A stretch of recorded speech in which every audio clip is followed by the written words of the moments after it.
You always, every week. We appreciate you. Welcome to the call. Man, Chris, you got me pumped. I'm excited, man. I appreciate everything and the excitement level right now. It's unmatched.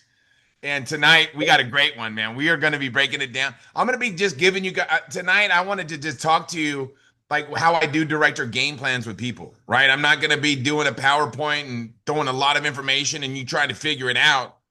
I'm just going to talk to you like I would talk to somebody when I do director game plans with people. And the biggest thing about being a director, like I'm gonna start off right now by talking about this.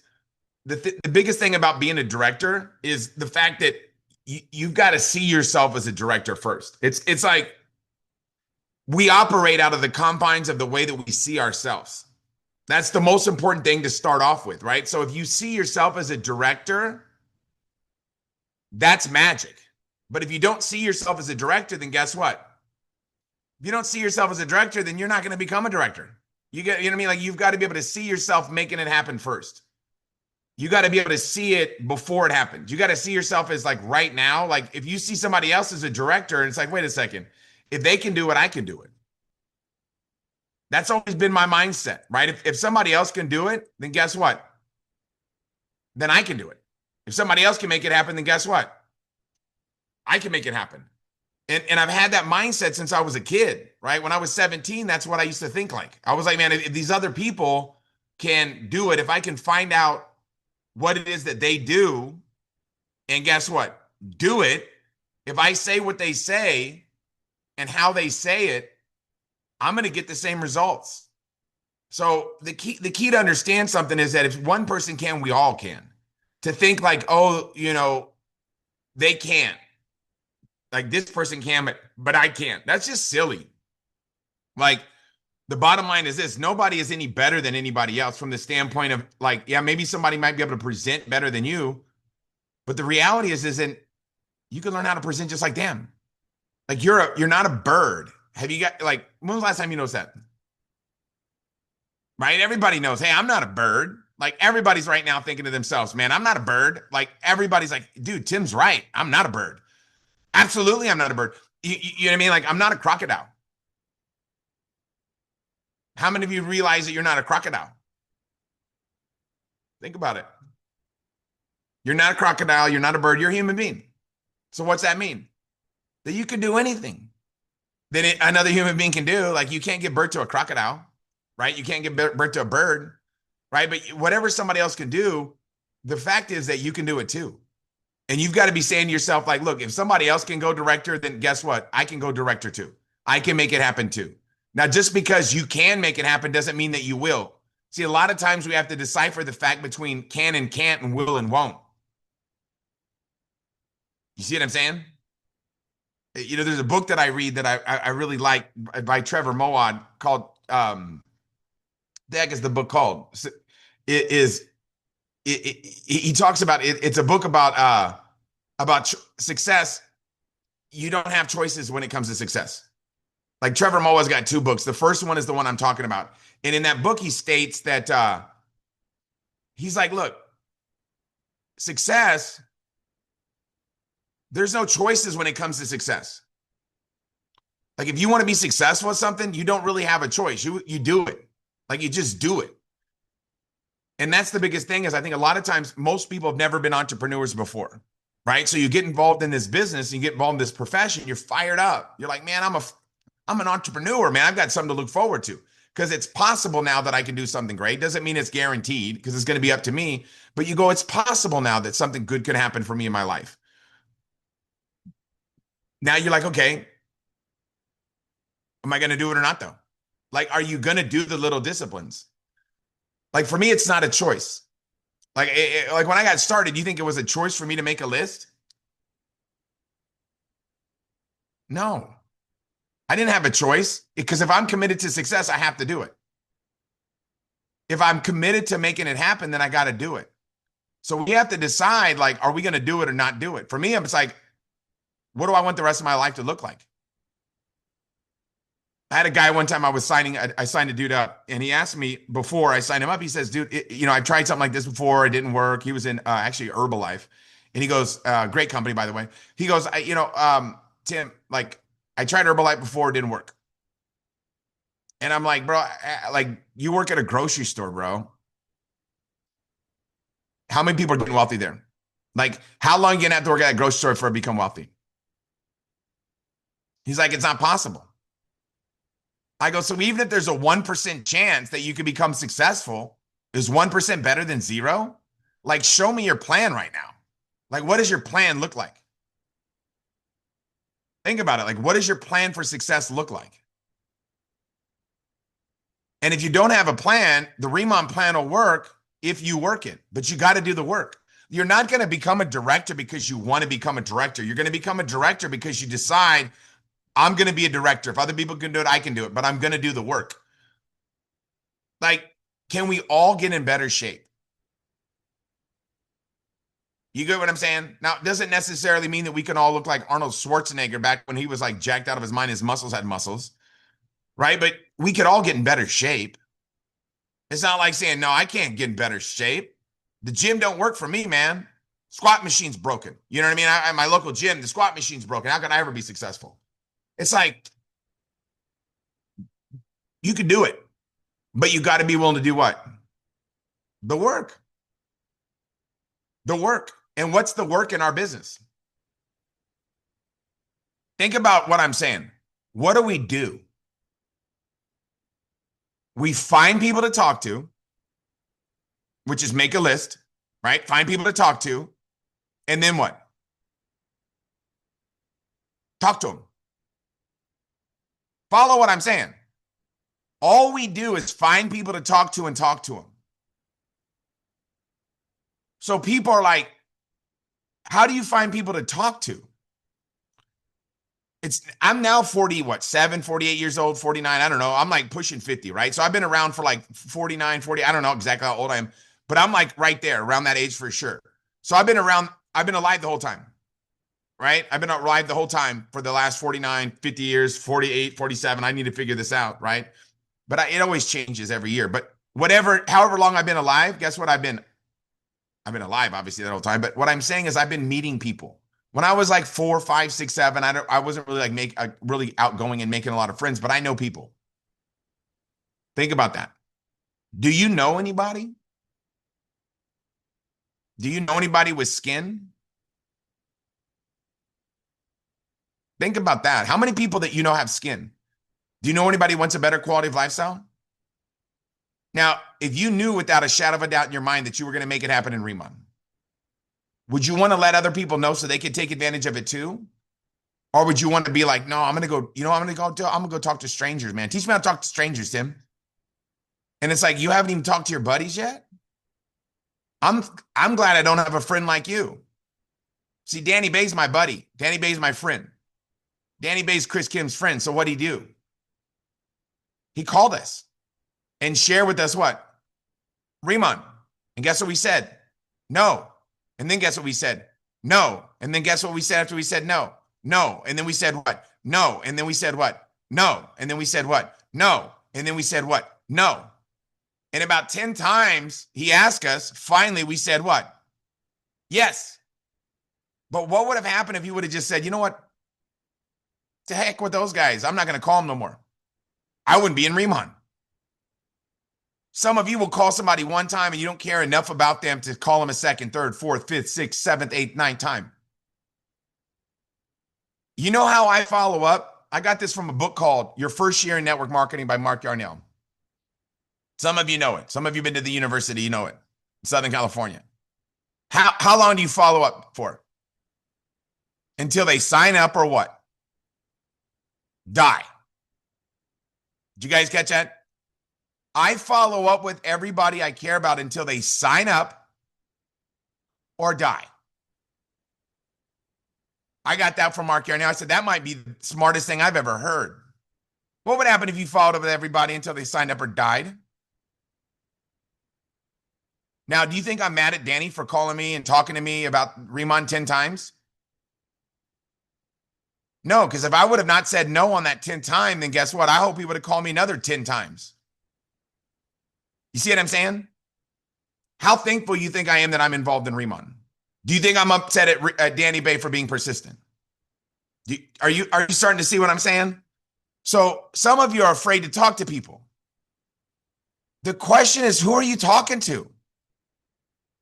Like, I could understand talking, like being afraid to talk to a bunch of like killers. Like, if you are calling people that are like known murderers, yeah, I'd be afraid too, right? Because they, you know what I mean? I don't call murderers. Do you guys see how smart I am? I'm not calling if somebody's an axe murderer, they're not going to be on my list. You guys see what I'm doing? Like, I call people that are not killers because then that means they're not going to kill me. They're just going to say what? Either yes or what? No. So if you've got a fear of calling people, it might be because you're calling people that are serial killers. But if you're calling people that are not, like, I'm not afraid to call my friends because I know that they're not serial killers. You get what I'm saying? They're not going to come kill me. All they're going to say is what? Yes or no. So I have no fear. I've been in this industry for 30 years. Do you know how many times I've been punched in the face for showing Riman or showing this industry to people? Punch in the face. 0. Guess how many times I've been stabbed? 0.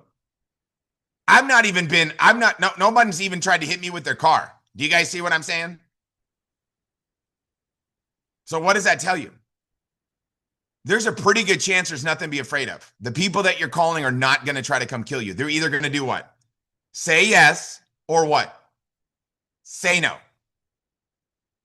What are we talking about here? How easy is that?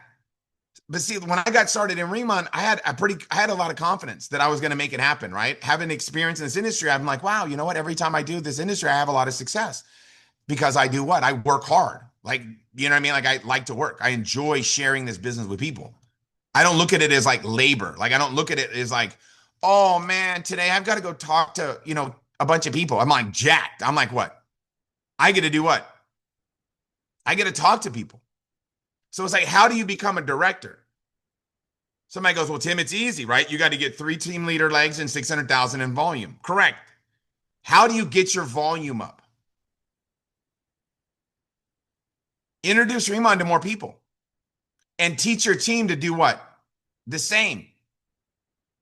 And you have to realize, what phase are you in? And a lot of you have no idea what I'm talking about. Remember this now, because there'll be a point in time where you'll be in phase 2, phase 3, phase 4, and you got to catch yourself.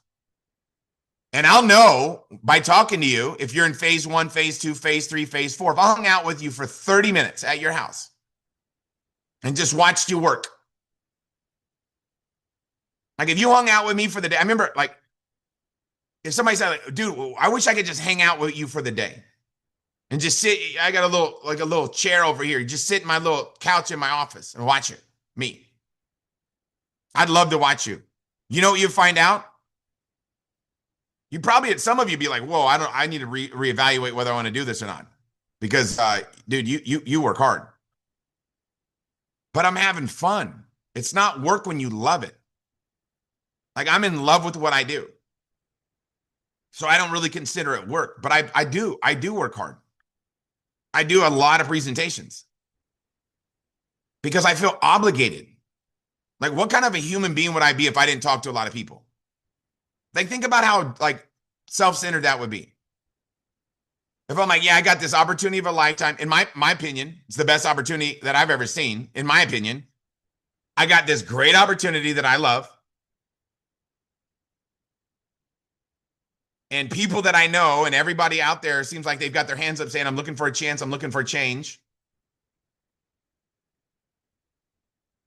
What kind of a person would I be if I didn't share this thing with everybody all the time? Like, I tell people, I can tell your heart by how many times you talk to people every day. Like, if you really are a compassionate person and care about people, your work ethic is through the roof because you just want to share this. Like, do you not see people walking around with skin that's shabby? You know what I mean? See somebody just cruising around, going about their business with a wrinkle on their face. What? What? And you're just letting that happen? Like, whoa. You know how many people you know that have wrinkles? Do you know how many people you know that have dry skin?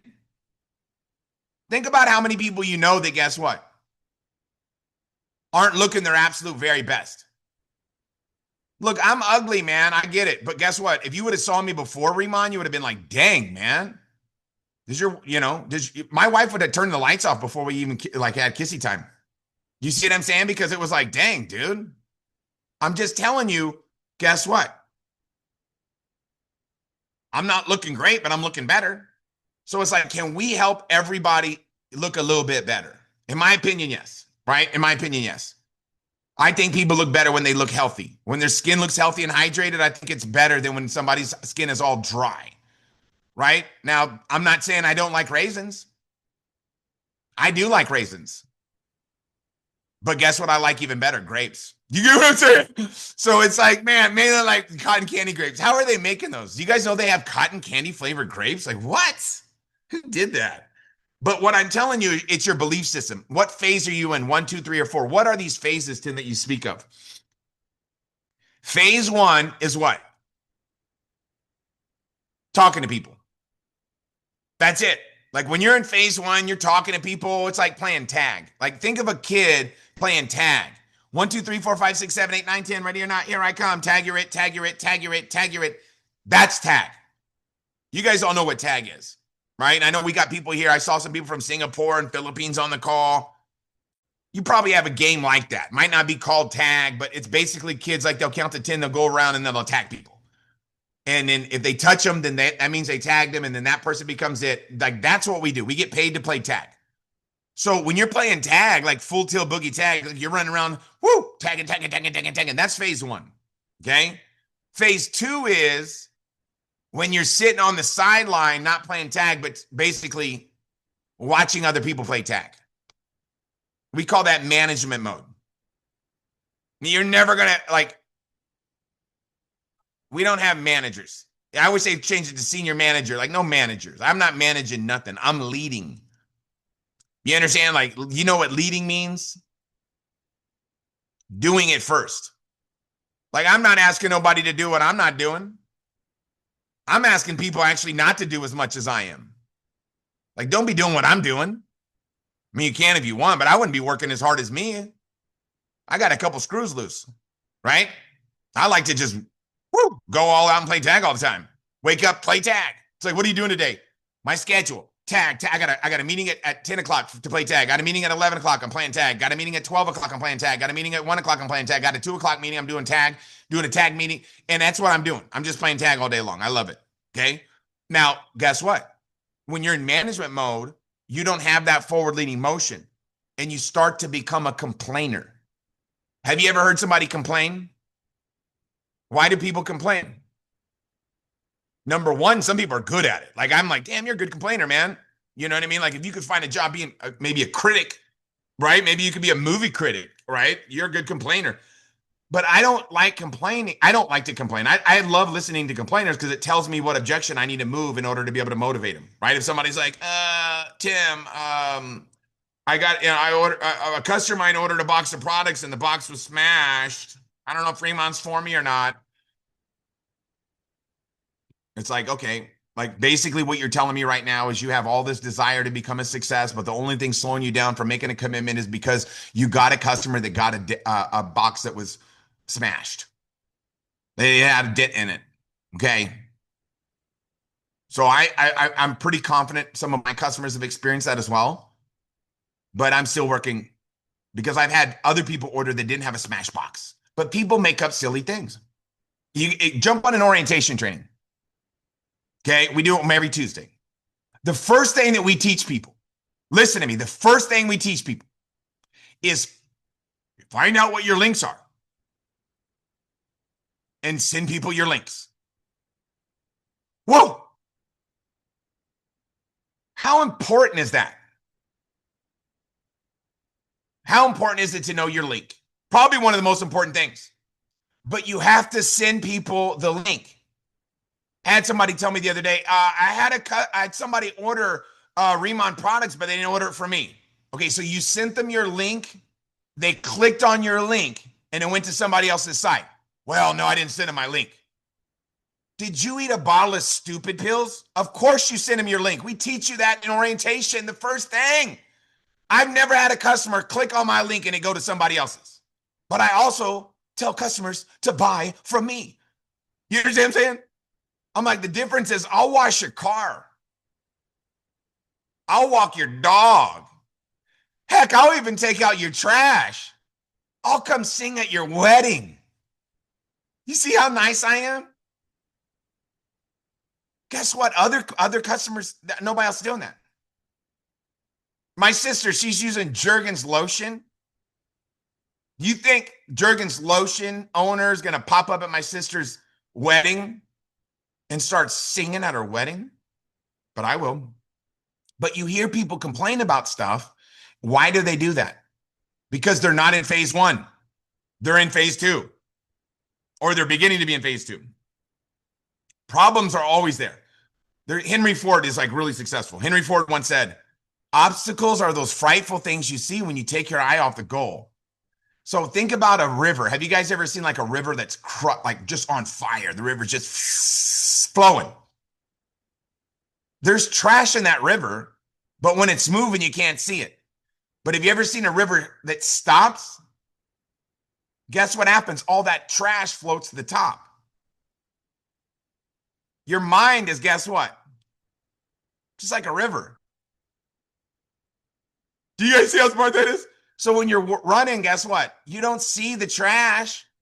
You understand? Even though it's there, it doesn't bother you because you're busy making it happen. But you see the frightful things you see when you take your eye off the goal. Those things are there the whole time. But if you're focused on your goal, becoming a director, then you don't see anything else. You understand? Like, you just run. So what happens is when you're in phase one, now phase two, you're not, when you're in phase one, you're attractive, man. And I'm not talking about physically attractive. I'm talking about you're attracting people.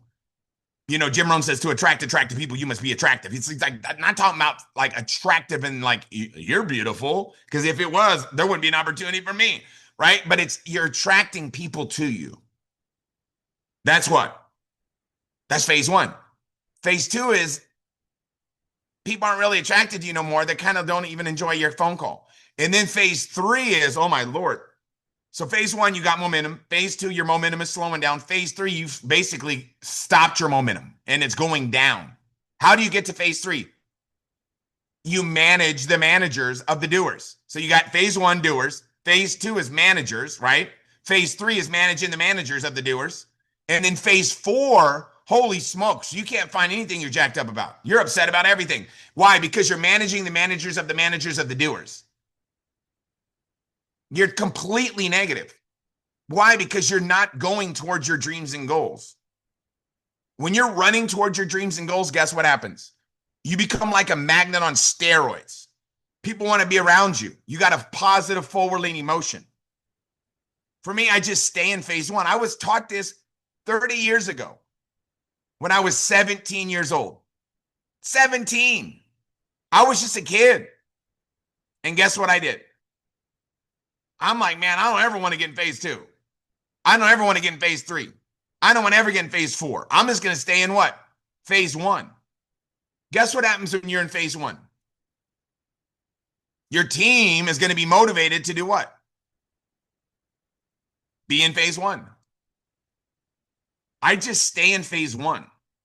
I tell people your first year in the business, focus all your efforts on getting customers and getting customer getters. In fact, even if by the end of the first year and you spend all your time getting customers and customer getters, if you're not where you want to be financially, then guess what I would encourage you to do? Spend the second year doing what? Getting customers, getting customer getters. That's it. My mentor said major in what? Majors don't major in minors. What does that mean? Spend major time on major things. Don't spend major time on minor things. Also means spend minor time on minor things and major time on major things. And I was like, dang, man, what does that mean? And he would say it like all the time, like every Saturday training. I'm like, dang, I like that. I don't know what he's talking about, but I love it. So finally I went up to him for probably, I don't know, like probably 6, 8 months, maybe a year into it. I'm like, sir, like, what is like major, majors, and major and minor? What does that actually mean? Like, what's major time and minor time? He goes, in our business, Tim, major time, this is good. I'm just giving you guys straight gold today. Major time is in the presence of prospects. Guess what? Minor time is everything else. So guess what I do? Just talk to people. So guess what I told you when I started this training? What do? We find people to talk to. Boom. And then guess what we do? Talk to them. Dang. If it was hard, do you think a 17-year-old kid could become successful at this? Think about it. Why was I able to make it happen? Because you make it simple like that, I'm running away with it. I'm going to run away with the money. Because it's like, oh, talk to people. Find people to talk to, talk to. Find people to talk to, talk to. That's magic. Like, think about it. We're in the word of mouth advertising business.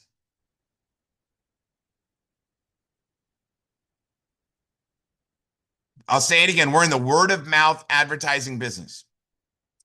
What do you think is your most valuable asset if you're in the word of mouth advertising business?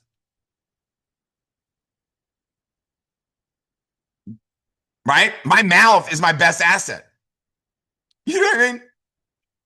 Why? Because my lips are paid for, so guess what I do? I just flap my lips. If I was in the word of mouth, if I wasn't in word of mouth advertising business, it might be different, but I'm in word of mouth advertising. What do? We just talk to people. We play tag all day. So first thing you got to ask yourself is this: am I a senior manager? Okay. Most of you are, some of you aren't. Guess what? First off, get to senior manager this month and you're going to get that amazing tote bag. Like, I'm telling you right now, that thing is hot. You guys got to realize I got my socks. I got my Riman socks for the Mother's Day promotion. Do you guys get what I'm saying? I rock those socks at the university. What I'm telling you is that when there's something special like that, I want to get it. If it's an exclusive item you can't get anywhere else, you can never get another time. Ooh wee. That's what I want. So it's like, man, if you're not a senior manager, there's an incentive to get it done this month. So how do you become a senior manager? Talk to people. But first, before you talk to people, guess what you got to do? Find people to talk to. You see that? So think about everybody you've ever met in your lifetime and how many of those people had skin.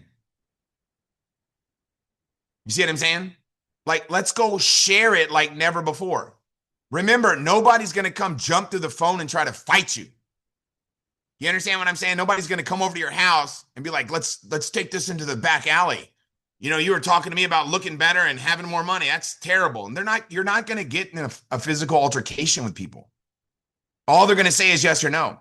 I said no to Danny. I didn't punch him, but he called me again and called me again and called me again and called me again and called me again. Why? Because he knew he had something special.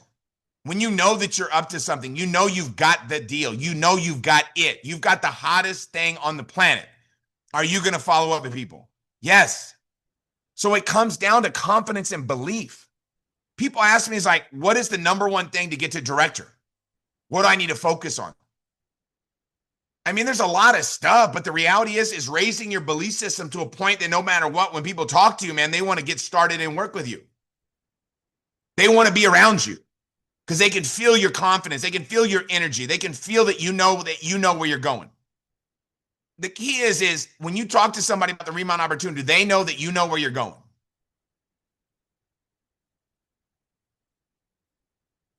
Or do you look like you're just trying?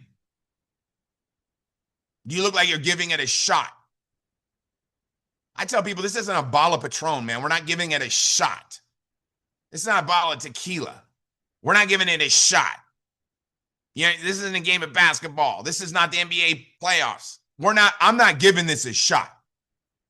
I'm going to make it happen no matter what. Why? Because there's no shortage of people to talk to. Now, is everybody going to make it happen? Nope. Not everybody will. Can everybody? It's not about can or can. It's about will or won't. It's not like, oh man, you know what? Your name is John. If your name is John, you're not allowed to be successful. It's in the policies and procedures. You understand? Anybody can do it. It's not about can or can't. It's about will or won't. Will you talk to people? Will you make a list? Will you do a pop-up? Will you introduce people to these opportunities? Will you introduce people to these products? And then stay in phase one and keep on doing it until you get the results you want. So if I talk to 10 people and 3 say out of 10, what's the law of averages tell us? You can ask any of the top leaders. They'll tell you the same thing, right? You shouldn't be batting more than 30%. If you're getting like 40% of the people to sign up, you're finding some people that don't really want to do it. You understand? So 30% of the people that you talk to, give or take, might be 25, might be 20, 30% are going to say yes. The other ones are going to say what? No to the opportunity. And then what do you do with them? Get them as what? Customers. Now, if I talk to 10 people about the products, I'm probably going to get 7 to say yes to the products. Why? Because becoming a customer is not as big as a commitment as getting started in a business and promoting a product. It's more of a commitment, so you're going to get a smaller average. Averages is just what it is. So I don't try to change the averages. I just try to plug in bigger numbers. How do I do that? Well, my lips are paid for it, so I just flap them all day long. You see how smart this is? What would happen? What would happen if you double the amount of people that you talk to? You would double the amount of people that say yes. Is it possible to double the amount of people you talk to? Now you'll get to a point where you're like, Tim, I'm doing maybe 5, 6, 7 meetings a day. Like, I can't talk to no more people. Well, you can invite 2 or 3 people on each meeting, and now you're tripling or doubling the amount of people that you talk to.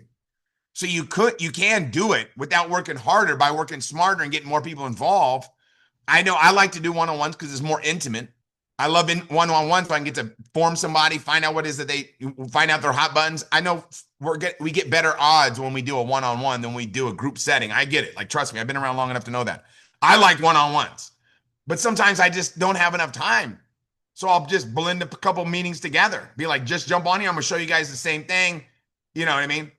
Scott meet Mary, Mary meet Scott. I know you guys don't know each other, but man, I'm just super busy. And I just wanted to both show you guys how excited I am about this thing, right? I'm going to give you enough information for you to make an educated decision. If Riman can help change you and your family's financial future, you guys take up your time. You take it on my time. Tell me yes, tell me no. Maybe you're thinking about something saying no.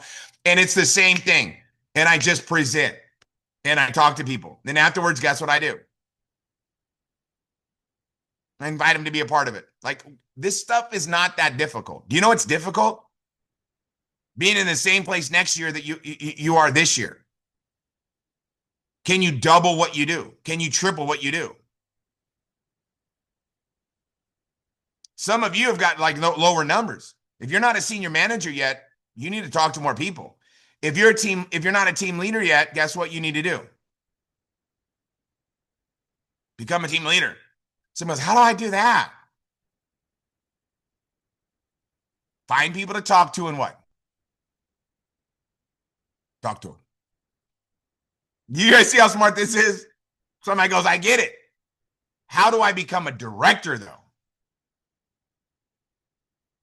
Find people to talk to and what? Talk to them. Some of you don't know how to be a director. You don't know what the qualifications are. Chris and I, a director, we know what the qualifications were. We didn't even know how to get paid. We didn't understand the comp plan. But guess we knew how to do? Flap our lips.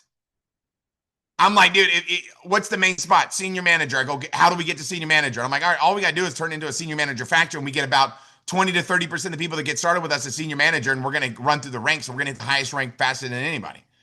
Why? Because that's the name of the game in our business. Not just getting people in, but getting them to become successful. How do you do that? By injecting them with confidence. How do you inject them with confidence? You have confidence. How do you have confidence? By talking to people. When you're doing the work, you have the confidence because you're going in the right direction. You understand? Like, you're like, how do I motivate my people? People motivate themselves. Just go to work. Just run. People that want to run will what? Run. People that won't will what? Not run. You get what I mean? Like, love them all. Because there's going to be, it's kind of like at a gym, there's going to be people that are chilling at the water cooler. Think about it. Go to a gym. You'll see people that aren't doing nothing. They're just chilling at a water cooler. The gym doesn't kick them out. It's not like they're going to be like, get out of here, dude. You're not doing nothing. You can hang out at the water because they just want to be around the people that are working out.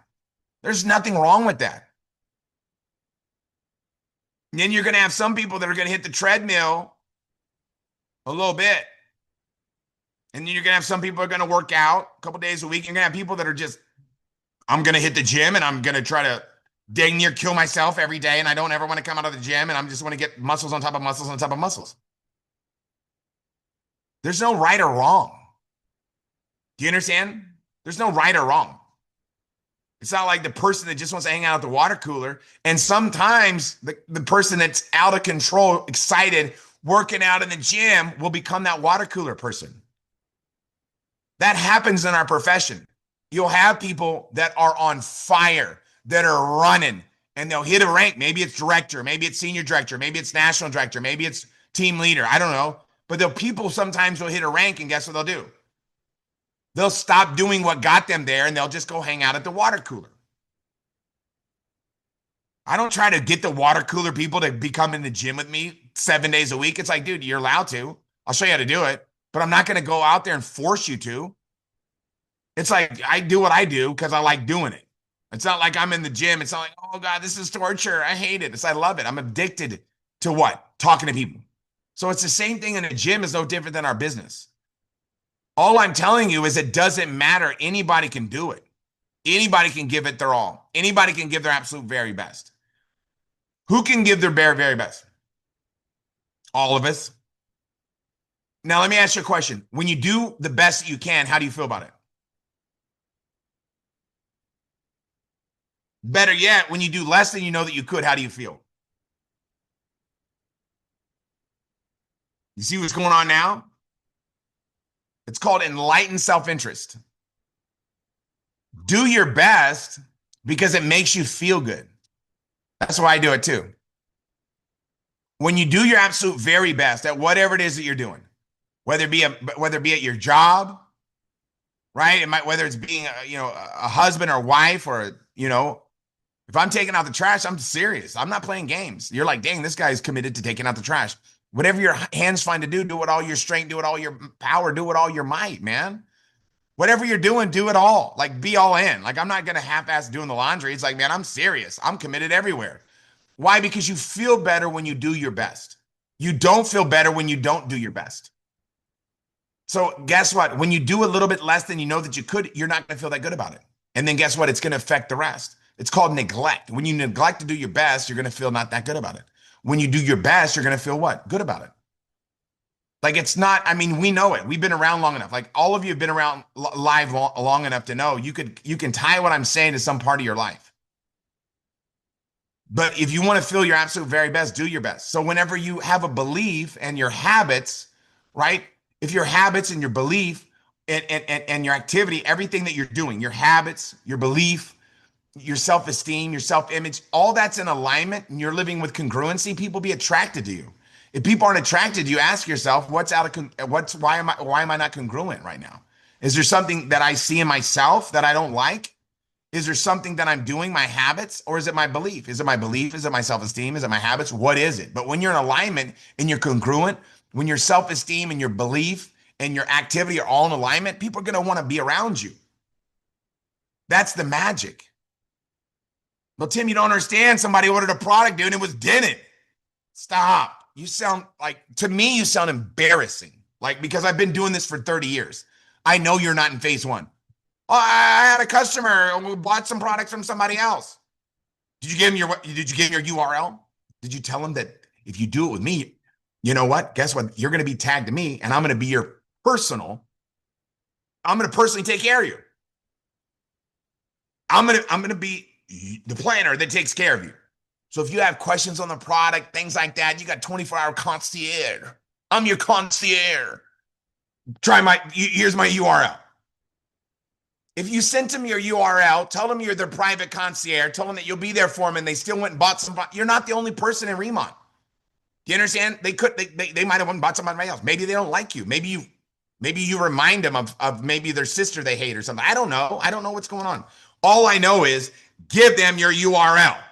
I have yet to have somebody click my URL and not go somewhere else. But it's like the basics, man. This stuff is like common sense. Oh, I had a person one time come to me and say, I went to the convention and somebody took my seat during the break. All right, let's get out of here. Let's stop. Let's go get a job. I got to go back to Boomers. I'm going to go see if the go-kart track I used to work at is still hiring. Like, are we serious? Go find another seat. Go sit on the floor. Do you think you understand? I'll go sit on the floor. You think I care about sitting on the chair? I'll sit on the floor. I don't care. What I'm saying is little things are not going to stop me. You understand? Like, I'm going all in. If you're all in, guess what's going to happen? And I'm talking to you because we're talking about director here today.